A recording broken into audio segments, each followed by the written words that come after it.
नमस्कार, अन्नपूर्णा रेसिपी या चॅनलमध्ये आपले मनपूर्वक स्वागत। आज आपण करणार आहोत खांडवीची रेसिपी। खांडवी यालाच सुरळीची वडी देखील म्हणतात। मार्केट सारखीच आपण सुरळीची वडी करणार आहोत। तर आता आपण त्याचं साहित्य बघून घेऊया। सुरुवातीला या ठिकाणी मी 1 वाटी डाळीचं पीठ घेतलं आहे, चणा डाळीचं पीठ घेतलेलं आहे आणि त्याच वाटीने दही पण मोजून घेतलेलं आहे। 1च वाटी दही घेतलेलं आहे, सेम वाटी आहे। आता ह्या ठिकाणी मी आलं आणि मिरचीची पेस्ट तयार करून घेतलेली आहे। 1च मिरची मी त्या ठिकाणी घेतलेली आहे आणि त्याची पेस्ट मिक्सरमध्ये करून घेतलेली आहे। आता या ठिकाणी जे आपण हे घेतलेले साहित्य घेतलेलं आहे, चणा डाळीचं पीठ आणि दही, ते आपण मिक्सरला फिरवून घ्यायचं आहे आणि त्यात ती आल्या लसणाची पेस्ट होती ती पण त्यात टाकायची आहे। तसेच मी इथे पाव चमचा हळद घेतलेली आहे, 1 चमचा धना पावडर घेतलेली आहे आणि हे सर्व मिश्रण आपल्याला मिक्सरला फिरवून घ्यायचे आहे। त्याची बारीक अशी पेस्ट आपल्याला एकत्र करून घ्यायची आहे। आता इथे तुम्ही बघू शकता की मी इथे त्याची छान अशी मऊ अशी पेस्ट तयार करून घेतलेली आहे आणि हे जे मिश्रण आहे, आता मिक्सरला केलेलं जे मिश्रण आहे आपण, तर मिक्सरला आपल्याला त्या फिरवताना त्यात थोडंसंच पाणी टाकायचं आहे, जास्त आपल्याला पातळ पण करायचं नाही आहे। आता हे जे मिश्रण आहे आपण मिक्सरमध्ये केलेलं, ते आपल्याला गाळणीने गाळून घ्यायचं आहे, कारण त्याच्यामध्ये जे आपण मिरचीची पेस्ट वगैरे टाकली होती। आता ह्या ठिकाणी आपण मिरचीची जी पेस्ट आहे ती मिक्सरला फिरवून घेतलेली आहे, तरी पण ते थोडेसे जाडच असतं, त्यामुळे आपण ते जे हे मिश्रण आहे ते गाळणीने गाळून घ्यायचं आहे, कारण आपल्याला जे मिश्रण आहे ते अतिशय मऊसूत असं हवं आहे। आता इथे जे आपण जे मिश्रण तयार केलेलं होतं, गाळलेलं जे मिश्रण आहे ते आपण एका कढईमध्ये टाकून घ्यायचं आहे आणि मीडियम गॅसच्या फ्लेमवरती ते आपल्याला सारखं असं मिक्स करत राहायचं आहे। सारखं आपल्याला ते फिरवत राहायचं आहे असं, आणि त्यामध्ये आपल्याला चवीनुसार थोडेसे मीठ टाकायचे आहे। आता इथे तुम्ही बघू शकता की आपला जो बॅटर आहे त्याचा कलर चेंज झालेला आहे।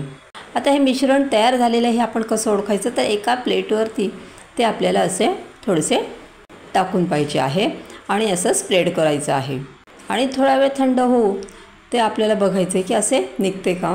तर इथं तुम्ही बघू शकता की आपलं हे मिश्रण तयार झालेलं आहे। मग आता आपण एका प्लेटला तेल लावून घ्यायचे आहे आणि त्यावर हे बॅटर पसरवायचे आहे। जाडे पसरवले थोडे तरी चालेल किंवा जास्त बारीकही पसरवले तरी चालेल। आता इथे तुम्ही बघू शकता की मी हे जे मिश्रण आहे ते छान आपलं पसरवून झालेलं आहे। आपलं जेवढं मिश्रण असेल तेवढं आपण ताटांना तेल लावून घ्यायचे आहे आणि त्यावर ते स्प्रेड करायचे आहे ताटांवरती। आता ते मिश्रण आपलं जे आहे ताटावर स्प्रेड केलेलं ते गार होत आहे, तोपर्यंत आपण दुसऱ्या साईडला इथे तडका तयार करून घ्यायचा आहे आपल्याला। मी एका पातेल्यामध्ये तेल घेतलेलं आहे, त्याला छान आपण गरम होऊ द्यायचं आहे आणि नंतर त्याच्यामध्ये मी कढीपत्ता, मोहरी आणि मिरचीचे छोटे छोटे काप केलेले आहे ते त्यात टाकलेले आहे आणि अशा पद्धतीने मी तडका तयार करून घेतलेला आहे। जर कढईमध्ये मिश्रण जर आपलं घट्ट झालेलं असेल, आपण ताटावर पसरवताना दुसऱ्या ताटावर पसरवताना जर घट्ट झालं असेल तर पुन्हा गॅस लावून आपण ते गरम करून घ्यायचं आणि मग ते स्प्रेड करायचे, म्हणजे ते अतिशय छान पसरते। आता इथे आपण आता इथे तुम्ही बघू शकता की हे मिश्रण छान थंड झालेलं आहे आपलं। आजूबाजूला जे मिश्रण पसरलेलं होतं ते मी आजूबाजूचं काढून घेतलेलं आहे। आता आपल्याला सुरीने त्याच्या चिरा पाडून घ्यायच्या आहे, अशा उभ्या अशा चिरा पाडून घ्यायच्या आपल्याला आणि त्यानंतर त्यावर जे आपण जो तडका तयार केलेला आहे तो त्यावर आपल्याला स्प्रेड करायचा आहे। छान असा स्प्रेड करून घ्यायचा आहे आपल्याला। आता आपल्याला हे जे मिश्रण आहे, जो तडका आहे तो त्यावर स्प्रेड करायचा आहे। तसेच जे खोबऱ्याचा किस आहे तो देखील त्याच्यावर आपल्याला थोडासा असा टाकायचा आहे। आता याचे आपण सुरळीची वडी तयार केलेली नाही आहे, त्याच्या आधीच आतमध्ये आपण हे मिश्रण टाकत आहोत। तर ह्याच्यामध्ये जर आधी आपण मिश्रण टाकलं आतमध्ये आणि वरतूनही जो तडक्याचं मिश्रण तयार केलेलं आहे ते टाकलं तर सुरळीची वडी अतिशय छान लागते। म्हणजे आतून पण असल्या कारणाने ते आपल्याला नुसते असे बेसनासारखे लागत नाही, तर अतिशय छान असे लागते। म्हणून सुरळीच्या वळीमध्ये आतमध्ये पण आपण हे मिश्रण टाकलेलं आहे। आता अशा पद्धतीने त्याचे रोल आपल्याला तयार करून घ्यायचं आहे। असं गोलगोल आपल्याला ते करत जायचं आहे। सुरळीची वडी जी आहे ती आपल्याला फार असं बघताना असं वाटतं की फार कठीण असेल, पण अतिशय सोपी अशी ही रेसिपी आहे। आणि हे मिश्रण थंड झालं की आपोआप ते असे व्यवस्थित छान निघते आणि त्याचा छान असा रोल तयार होतो। आता इथे तुम्ही बघू शकता की इथे छान असे हे मिश्रण निघत आहे।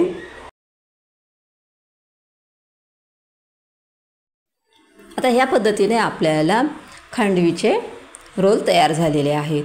आता जो तडका तयार केलेला आहे आपण तो देखील त्यावर स्प्रेड करायचा आहे। तसेच थोडेसे जे खोबरं किसलेलं आहे आपण ते देखील त्यावर स्प्रेड करून घ्यायचे आहे।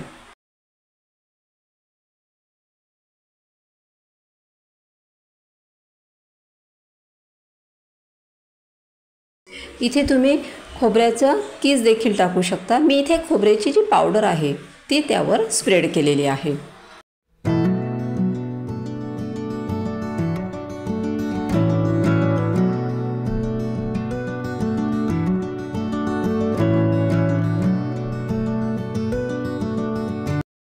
अशा पद्धतीने आपली ही खांडवी तयार झालेली आहे। अतिशय स्वादिष्ट अशी ही खांडवी लागते। तुम्ही ही निश्चित करून बघा। एकदा करून बघाल तर ती तुम्ही पुन्हा पुन्हा करणार, इतके सोपी आणि चविष्ट अशी रेसिपी आहे। माझी ही रेसिपी तुम्हाला कशी वाटली? माझी ही रेसिपी जर तुम्हाला आवडली असेल तर या व्हिडिओला लाईक करा, शेअर करा आणि चॅनलला सबस्क्राईब करा। थँक्यू।